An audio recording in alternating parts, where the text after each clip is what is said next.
About set for this next drive by the Cowboys offense. I guess they have to feel a little gratified to at least get on the board last time, but still work to do. No doubt about it. I wonder now if they're going to try to increase the urgency. And he can't get away from the pressure. The Giants get there. Well, so much for setting the tone of the drive offensively. Giving up a big sack that loses that kind of yardage, not a great start. Now then, after the sack, it'll be interesting to see what they have planned for 2nd and 23. Buying time to his left. And he'll be a couple yards shy of the 20 at the 18. 6 yards there off the scramble, but it'll still leave him with a 3rd down. Back now here on EA Sports.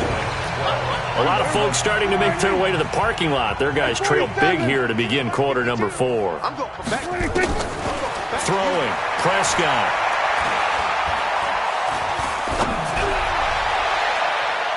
And that will be incomplete. Another incompletion. You know, it's a wonder he's still moving around back there the number of times he's been sacked. Yeah, he's staying out there, isn't he? And you don't think about it much in a game like this, but he's showing incredible leadership. Still competing, still fighting, not taking himself out of a ball game that appears lost.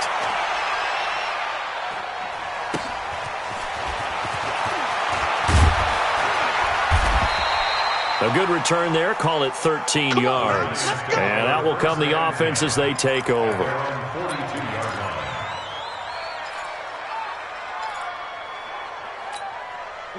The Giants offense at the line, ready to begin their next drive. The outcome of this one, well, we know who's going to win it. It's just all window dressing at this point. Got me thinking, what's the biggest blowout that you've been a part of as a player, broadcaster?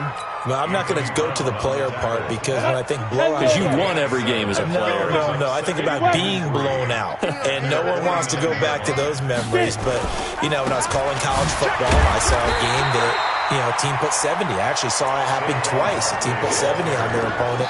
And in the NFL, in the 2017 season, I saw one of those changing of the guard games where a team that hadn't been very good before now is dominating and kicking around a team who have been ruling their division. And that's when you earn your paycheck, right? As the analyst, you got to fill that time. You've got to know what's going on out there and how it all happened. Well, obviously, that begs the question, what game was it?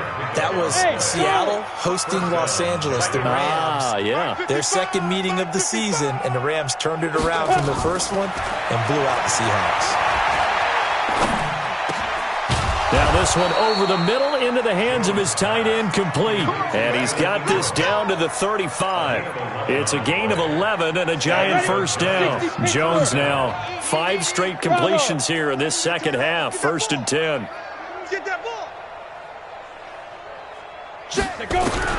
Now Jones. And a scary incompletion, almost picked off. It would have been their first INT of the game. Instead, 2nd down. The incompletion there stops the clock. Any surprise they're throwing here late? Ordinarily, yes, because you would think enough is enough. They've got plenty of lead, but I've seen this a bunch of times as well. The defense is going to crowd the line of scrimmage. If you just hand it off inside, you're getting your running back popped a lot as well. Sometimes the defense dictates it. If they're going to crowd it, you may have no other choice but to throw it downfield. The 2nd down play, not much better than the first, just a gain of 1 there. Here's Jones to throw on 3rd down.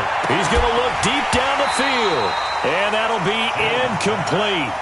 Well, they took their shot all right, but it comes up empty, and it's 4th down. 4th quarter, you've got the big lead. If you're coaching, Charlie, you still taking shots like that downfield?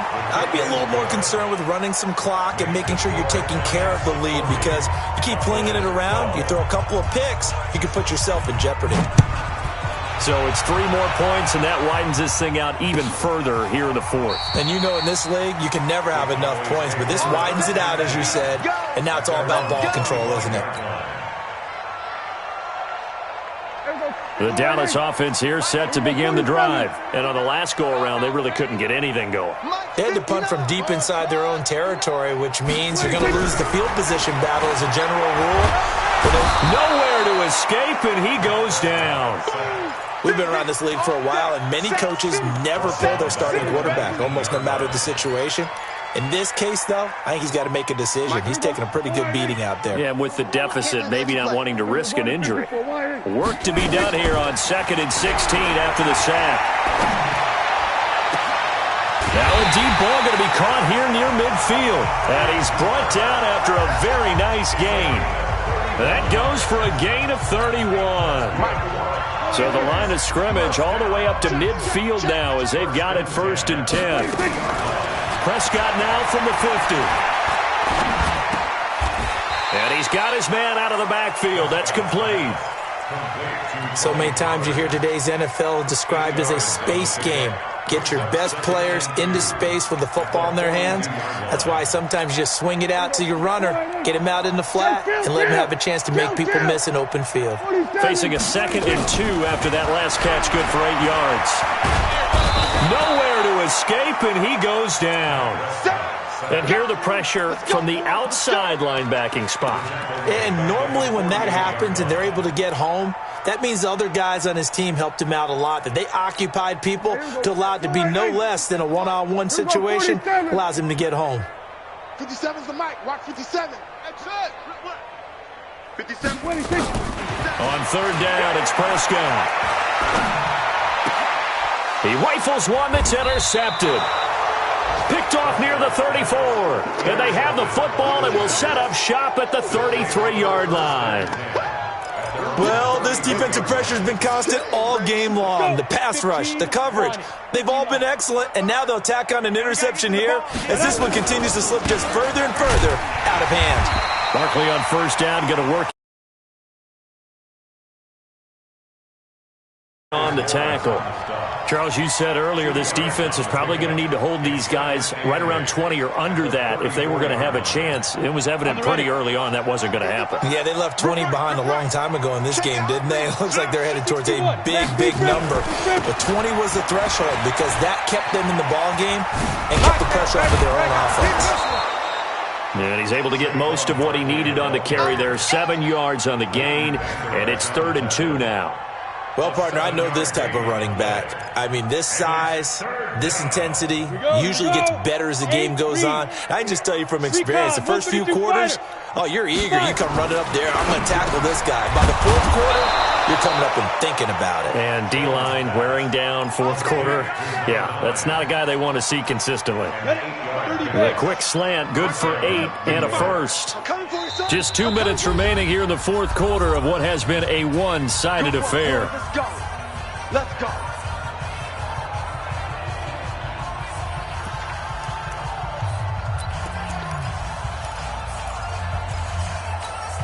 So it's Giants football here as we welcome you back. And let's see what they've come up with offensively after having time to talk it over. Edwards now on 1st and 10. And they'll get him down after a pickup of 8, 2nd and 2. A good run there on 1st down, and it'll leave him with a 2nd and 2. Again, it's Edwards. But we just saw a great example of what we talked about with his coach prior to the game. He's definitely one of the better linebackers at reading a play and flowing to make the stop before it turns into something big. On 3rd and short, they'll try and pick it up through the air. And he can't quite pick it. No interception so far. That probably should have been their first. But at least it's 4th down.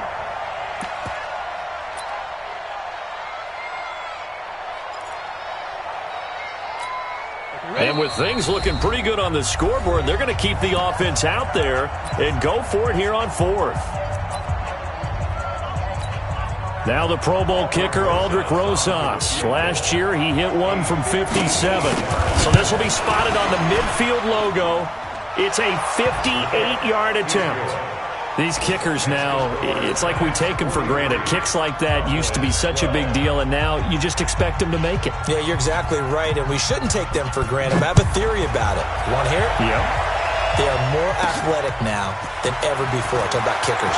Trace their backgrounds, trace their histories. You'll find that they were big-time athletes all along, but their kicking was so prevalent that we made them specialists. Well, and now those 50-plus yarders seem easy for some reason. So they'll come up 1st and 10 now from the 33. Trying to shake off the interception. He'll look to throw. Now a desperation throw deep downfield. And that is incomplete. Showed off the arm strength there, but to no avail. Second down. Just nothing there again. He's been sacked multiple times. We've seen the interceptions, of course. He's really been through the ringer, hasn't he? And what we've seen is a defense that's well coordinated. The front and the back really in sync. The front. And he lost the football. And the Giants have it. It's picked up. And to the 43. So down inside the 45 to the 43-yard line. That's where they'll take over. And with that kind of a deficit, you can't afford to make any kind of mistakes. But it's been pretty symptomatic of what we've seen all game with them, isn't it? Down this big in the fourth quarter. Yeah, you'd say an afternoon to forget, absolutely. A first down carry for Barkley won't lead to much as he'll take this forward for maybe a yard. It's second down. Just a yard on the first down carry, so it's 2nd and 9. Ready. 60-yard. Today,